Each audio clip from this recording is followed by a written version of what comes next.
पश्चिम बंगाल की सीएम ममता बनर्जी ने पीएम मोदी को चिट्ठी लिखकर कोविड से लड़ने के लिए जरूरी सामान पर जीएसटी छूट मांगी।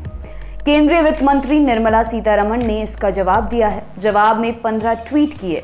सीतारमण ने यहां तक कहा कि कोरोना वैक्सीन को जीएसटी से बाहर रखने पर उपभोक्ताओं को फायदा नहीं होगा, बल्कि इसका उल्टा असर देखने को मिलेगा। केंद्रीय वित्त मंत्री ने यह भी कहा कि ममता बनर्जी ने जिन चीजों का जिक्र किया है उन पर यह टैक्स पहले से नहीं लगे हुए हैं। जानते हैं चिट्ठी में क्या मांग की थी ममता बनर्जी ने। ममता बनर्जी ने पीएम मोदी को जो पत्र लिखा था उसमें कहा था कि ऑक्सीजन कॉन्सेंट्रेटर्स और कोरोना संबंधी दवाओं पर कस्टम ड्यूटी और जीएसटी नहीं लगाई जाए। उनका कहना था कि कई संगठन और एजेंसियां ये मांग कर रही हैं। चिट्ठी में यह भी कहा गया था कि इन एजेंसी और संगठनों की मदद से राज्य सरकार कोरोना से प्रभावी तरीके से लड़ पा रही है। ऐसे में केंद्र सरकार इन चीजों पर टैक्स ना ले, चाहे वो राज्य सरकार का जीएसटी हो या केंद्र का। ममता के इस पत्र का जवाब वित्त मंत्री निर्मला सीतारमण ने तफसील से दिया। ट्विटर पर उन्होंने अपना जवाब 15 ट्वीट्स की शक्ल में पोस्ट किया। निर्मला ने कहा कि वित्त मंत्रालय ने इस साल 3 मई को एक लिस्ट जारी की थी। उनमें इन चीजों का नाम शामिल है जिन पर जीएसटी नहीं लगाई गई है। हालांकि वित्त मंत्री ने कोविड की दवाओं और ऑक्सीजन कॉन्सेंट्रेटर्स पर लगने वाले जीएसटी को सही ठहराते हुए कहा, वैक्सीन पर 5% और कोविड से संबंधित दवाओं व ऑक्सीजन कॉन्सेंट्रेटर्स पर 12% जीएसटी लगता है। ये इनके घरेलू आपूर्ति और कमर्शियल आयात पर लागू है। किसी वस्तु पर जीएसटी का आधा हिस्सा केंद्र और आधा हिस्सा राज्यों को जाता है।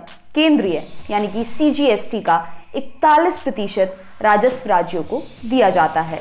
वित्त मंत्री ने उदाहरण देते हुए इसका गणित भी बताया। उन्होंने अगली ट्वीट में कहा, 100 रुपए के आईजीएसटी कलेक्शन में से 70.50 राज्यों का हिस्सा है। इसमें से 50-50 रुपए केंद्र और राज्य सरकारों को सीजीएसटी और एसजीएसटी के रूप में मिलता है।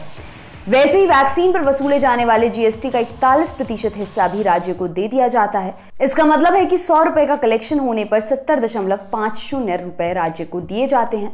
प्राप्त कुल राजस्व का लगभग 70% हिस्सा राज्यों को मिलेगा। उन्होंने वैक्सीन पर 5% जीएसटी को सही ठहराते हुए इसे वैक्सीन बनाने वाली घरेलू कंपनियों और नागरिकों के हित में बताया। उन्होंने कहा, अगर वैक्सीन पर जीएसटी को पूरी तरह से माफ कर दिया जाएगा तो वैक्सीन बनाने वाली कंपनियां टैक्स में छूट नहीं पा सकेंगी।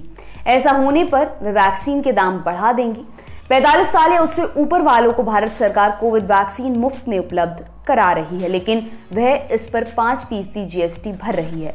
वैक्सीन पर मिली जीएसटी में आधा सरकार और आधा राज्य को जाता है। इस तरह से देखा जाए तो वैक्सीन पर 5% की जीएसटी न सिर्फ कंपनियों बल्कि नागरिकों के हित में भी है। अगर जीएसटी नहीं लिया जाएगा तो ये कस्टमर के लिए फायदे की जगह नुकसानदायक साबित होगा। वित्त मंत्री का जवाब टीएमसी सांसद महुआ मोइत्रा ने दिया।